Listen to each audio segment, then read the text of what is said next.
Today it's an amazing day, guys. We got our brand new second plot. Getting an allotment here in London is like, oh my God. Need to Miracle, be like yeah. blessed or something. And you know, we are really excited because we have more things to grow and stuff. But we also know that It comes with a lot of comes pressure. with lots of pressure, and you know, we need to make it work with our busy life like everybody does, right? Yeah, we're not gonna take you by the hand and show you how to actually garden in this video, but we're gonna share our must-dos when you're starting a new garden, what you should do, what you shouldn't do, so that you don't stress yourself, you can manage your time efficiently, and if you are after a new garden, this video is for you. Yeah. Let's do it. No stress.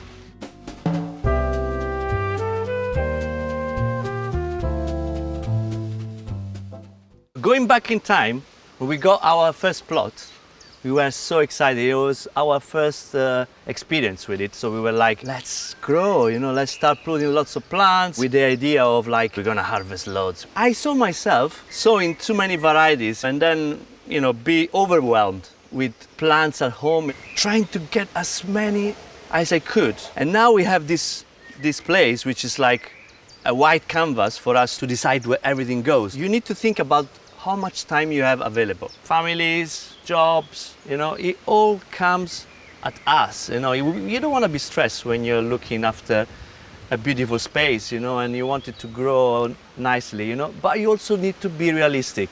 And then here we come with our first point is don't take more than what you can do. Study your place, have a look at it and think what are the easy plants for you to be able to grow and manage, because you don't want something that you know you're going to be running around trying to look after 500 plants at the same time. You want few plants but easy to look after. What we are thinking over here is plants that occupy quite a lot of space. They are fast growers because we only have about 3 months to get this area growing. I think it's 85%. Plenty of pressure, right? Plenty of pressure, but that's where the management tool comes handy. So there are 2 spots, this one and that one over there, that they don't need a lot of work. We already done a little bit of work here. We took some of the grass out, same over there. So crops that grow really fast: tomatoes, cucumbers, squashes, pumpkins, sunflowers, courgettes. And they also take relatively quite a lot of space. They are sun-loving. This plot gets all day sun if the sun is out, if it does us the favor and is out there. This place is getting it. The other space we have up there, we used to grow a lot of things that they are half shade, half sun. So this is the plan for here. 2 main areas, get them full and focus on the other area that needs a lot of work. Afterwards, whilst all our plants are doing their thing, we just need to water and share the love. Need to sort the big thing behind you, right, Niels? Yeah, let it there as a relic of what happened before. Don't take more than what you can manage at the time. I'm not gonna take the whole thing down, declutter it and put a new structure whilst I'm trying to start the things growing. And very important, whilst you're thinking about time management, get seedlings on straight after you want to begin a garden. Start because planting. They take some time. Yeah, they take some time to be ready to go on the ground. So you want to start them straight away. First thing first, right? First thing first. Next point on our list is lower your expectation. We all have this idea about these beautiful videos on YouTube with these amazing rows of vegetables, everything square and nice and tidy. And I think that idea can stop you to enjoy your plot. When I started this, I was like, you know, one day I'm gonna live in the countryside, I'm gonna grow everything by myself, you know, I'm not gonna step foot in a supermarket anymore. I'm a dreamer, bum, bum, bum, bum, bum, bum. I'm a dreamer. Get a paper and start drawing a draft idea of what you're gonna have in your plot. Think about what you want, put it down, and choose all the areas in your plot where you want what. Put your dreams into a paper. I think that's the best way forward. So now the next point is the reason, to be honest, why we're gardening, right? So we need to enjoy this thing. We are not here because it's a chore. Coming to the allotment, coming to your new garden, to your balcony, whatever your new garden will be. We got a new plot. You might have a small space in your courtyard that you want to make it to a garden. It should not feel like an obligation. You need to come to the garden and enjoy. And that's why you need to find out what you actually like. Some people like planting vegetables, some people like planting flowers, some people like digging. I have a friend that he begs me, when is your next project? I come to the garden and we dig the whole thing up. And I'm like, hey man, we're doing no dig. There's no digging here, you know? Hacking, burning. I don't like the weeding, but I don't mind it that much.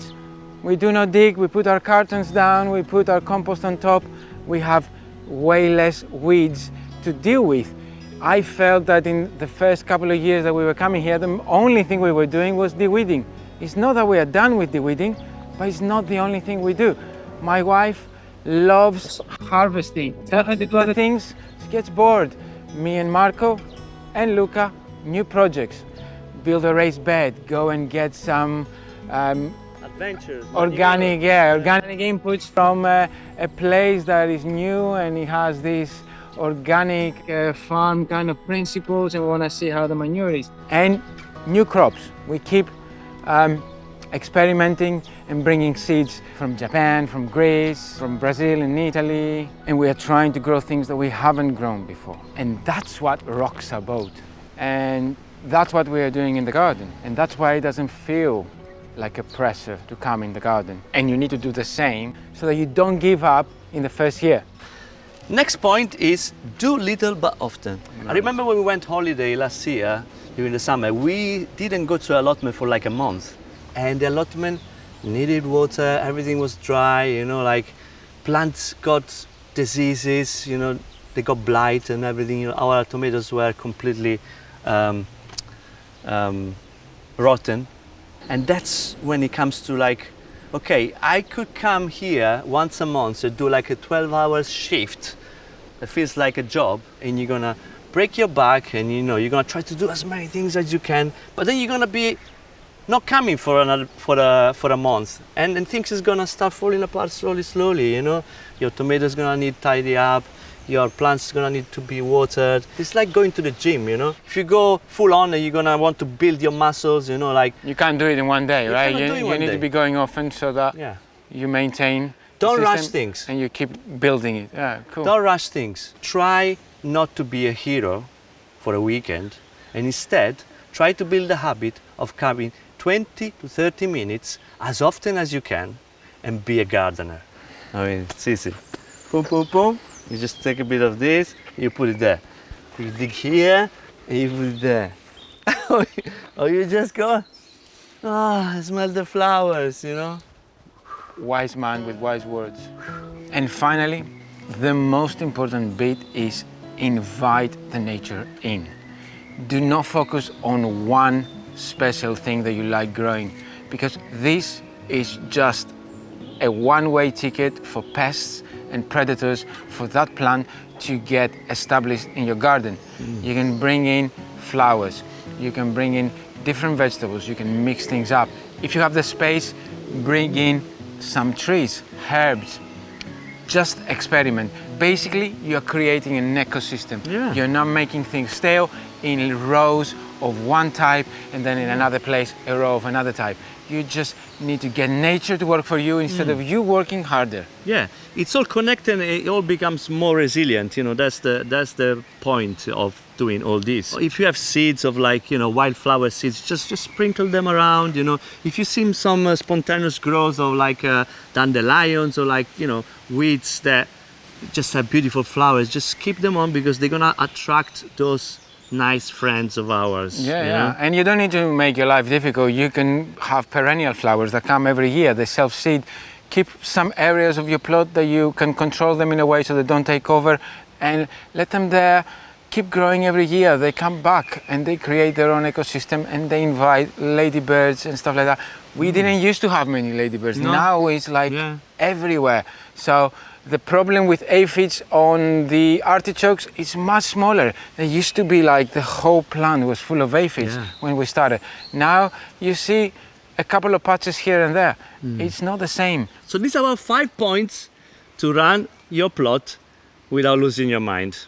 And as you can see, like, we are not about the perfect plot and like having everything like looking sharp and nice and tidy, because we are about results and we want to make it work around our schedule, around our lives, you know.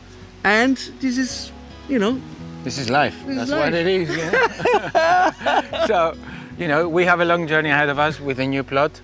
And if you are wanting to starting a garden as well, you have a long journey as well, but take it one step at a time. And we can do it together. Leave some comments about how things are working. We can do this together. Yeah. If you like this video, thumbs this up. video. If you want to subscribe, consider that. Give You us can your also tips, you know. hype.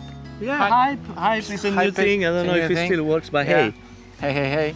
So we're 3 yards in a plot. See you in the next one. Hold on. Wow. Are we eating something? Oh, wow, you want a pot? I don't know. These are the habits that you guys need to Yeah. start getting used to, you know. Working and eating.